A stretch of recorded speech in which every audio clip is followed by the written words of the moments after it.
U životu je zapravo sve bez greške, jer nakon kiše dolazi sunce. Promjena, promjena, promjena. A ovaj moj vlog danas je o promjeni. Rijetko pričam o toj temi. Hvala na gledanju ovog vloga. Kratka povijest. Većinu svog života, 57 godina, živjela sam u Zagrebu. Dakle, to je grad, srednjoeuropski grad sa manje od 1 milijun stanovnika. Onda sam 10 godina živjela u gradu koji trenutačno ima 13 milijuna stanovnika. Dakle, više nego 3 Hrvatske. Samo moj kvart ima stanovnika kao Hrvatska. Da bih sada živjela na otoku u mjestu u kojem preko zime živi 11 obitelji.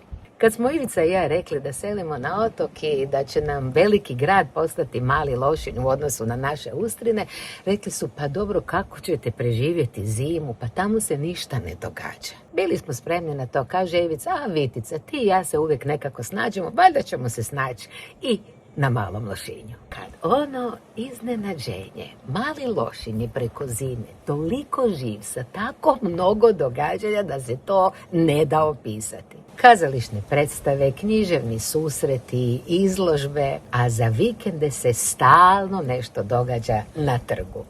Evo malo atmosfere od prošlog vikenda.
Fina. Kad smo se bili odlučili preseliti na otok i to objavili, bilo je komentara ono kao joj, sad će vam pati društveni život, nećete moći na neka događanja u Zagrebu i tako dalje. Daleko je taj mali Lošinj. Je došlo vrijeme da i to provjerimo. Prošle sam godine bila gošća, vrlo sam počašćena zbog toga, Gorana Milića u njegovom serijalu What's Up China, What's Up Kina. Serijal je stvarno jako dobro prošao i stigao je poziv. Njegova ekscelencija Xi Jinping, veleposlanik Narodne Republike Kine u Hrvatskoj, pozvao nas je Gorana Milića, producentice i mene i mog Ivicu na večeru i to u rezidenciju. Tad nastaju problemi, mi živimo na otoku, kako ćemo doći na večeru, hoćemo li noćiti, gdje ćemo noćiti, kako ćemo se organizirati. Velim ja mom Ivici, ajmo mi krenuti pa što bude. I krenuli smo lijepo ujutro, ručak u Fužinama, odličan jelenji gulaš sa njokima, onda lijepo štrudla od borovnice, cijelo popodne igrali smo se s unukom i na večer otišli na večeru. Odlična prava kineska večera. I sad završi, što ćemo nas dvoje, hoćemo ići u hotel, ma ajmo mi krenut na otok. Uglavnom, stigli smo na zadnji trajekt i probudili se ujutro u Ustrinama u svom krevetu. Nema nikakvih problema. Živiš na otoku, ima društvenog života. Nije Zagreb na kraj svijeta. A večeras u Malom Lošinju Mirjana Hrga i Goran Milić razgovori o novinarstvu jučer, danas, sutra, a nas dvoje idemo na tribinu. Naravno. Bog Gorane, Bog Mirjana, stižemo. Kad smo se fino najeli fritaje od šparoga, odlučili smo nakon dugo vremena otići na tenis. Iz 1984. Hlačice Des Moines, Iowa, 1990. Tenisice nove, a reket stari jedno 15 godina. Da vidimo jesam li još živa. Tako, sve si je novo kupio. Samo ne bre kupit nova leđa. Ne, šalimo se. Zato nove loptice. Idemo probati? Idemo. Ajmo, zagrijavanje. Nas dvoje igramo tenis već više od 45 godina i to je jedna od onih stvari koja nas povezuje. Kaže se, ljudi ostaju zajedno zato što imaju zajedničke interese. Pa za nas je tenis upravo jedan od tih zajedničkih interesa. Ivica je već u mladosti bio jako dobar, a ja sam naučila samo zbog njega. Kad si mladi, zaljubljen, naučit ćeš apsolutno sve, gdje nećeš naučiti igrati tenis. U 80-ima smo znali igrati do iznemoglosti. Igrali bi od 9 do 1 pauzu, kaj ćemo sad, ajmo igrati tenis. Dakle, nije bilo granica. Kad je došla buga, to se malo smanjilo, a u Kini ga praktički više uopće nismo igrali. Imamo mi u kampusu tenis terene, ali nekako nismo krenuli. Zato smo za vrijeme korone u Hrvatskoj igrali stalno i bilo nam je fantastično. A sada, nakon 6 godina, odlučili smo se, baš u subotu nakon fritaje ići igrati tenis. Bili smo toliko uzbuđeni da smo opet na tenis terenu, da smo opet članovi kluba tu na Lošinju, da sad tu pripadamo ne da se to opisati. Bome smo se naganjali po terenu nekakvih sat vremena, a onda... Sad dolazimo do razloga zašto snimam ove vlog danas. Došli smo doma, odjedanput Ivica se ne može sagnuti. Ne može se pomaknuti, ne može sjest, ne može ništa. Takvi bolovi u leđima, da je to bilo strašno.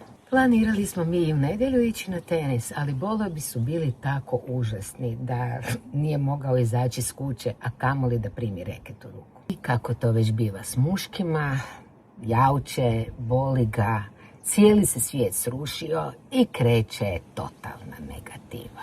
Sve je katastrofa. Jedan od onih dana kad misliš da ti je život potpuno besmislen, da je sve užasno, da se nikad neće promijeniti na bolje, da je sve jednostavno što je bilo dobro nestalo. Nema. Sada je sve gotovo. Pokušavala sam ja sve da ga raspoložim. Nije išlo. I u ponedjeljak ujutro shvatili smo da bez pomoći neće biti pomaka. I sad opet dolazi čudo. U Lošinju ima čak 2 dobra masera. Uspjeli smo doći do jednog, međutim nije se baš puno pomaklo.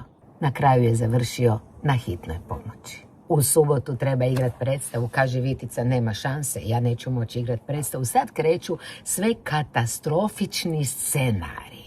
Iz ovoga ti zapravo želim reći da jedan loš dan, a nema nikakve sumnje da se jedan divan dan, subota, pretvorio u jako loš dan i u sljedećih loših nekoliko dana, da to ne znači da ti je cijeli život propao, odnosno da ti je cijeli život loš. Jedan loš dan, jedna lasta ne čini proljeće. Nemoj se uopće na to obazirati. Nego, koliko god izgledalo nemoguće u takvoj situaciji, možeš nešto poduzeti. Sigurno si čula u životu ako ništa ne poduzmeš, ništa se ne može ni dogoditi. Ako pak nešto poduzmeš, možda sve propadne, ali si iz toga nešto naučila. Poduzet ćeš ponovno nešto drugo i na kraju ćeš uspjeti. Ja sam stalno nešto pokušavala, Ivica probaj ovo, pa mu nudim tabletu protiv bolova, ali jedino što je bilo, Vitica daj me pusti, Vilica daj me ostavi na miru, vidiš da mi je grozno. Vitica treba mi vremena da se oporavim, ne može to samo tako. Ali, ja nekako uvijek mislim da bez obzira kako je, ne trebaš više vremena, trebaš nešto drugo. Trebaš prebaciti fokus. Trebaš se okrenuti onome što će biti kada tebi bude bolje. Pa onda početi planirati. Evo nas ponovno na planiranju vremena.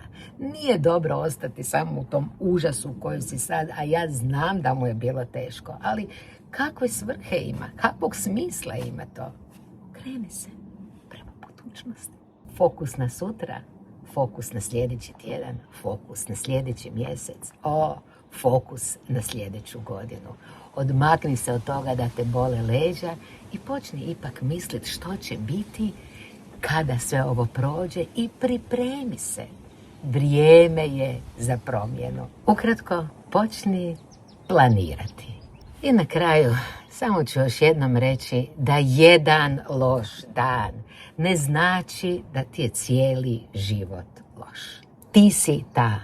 Ti si taj koji možeš to promijeniti. Da, još jednom ću ponoviti, život na otoku zimi za poželjeti. Čak i ako ti se nešto dogodi, uvijek ima izlaza, a sve ostalo neprocjenjivo. I hvala na gledanju ovog vloga. Lajkajte, komentirajte, podijelite svoje iskustva. Jesi li ti ponekad u situaciji da kažeš taj loš dan, zapravo mi je loš cijeli život?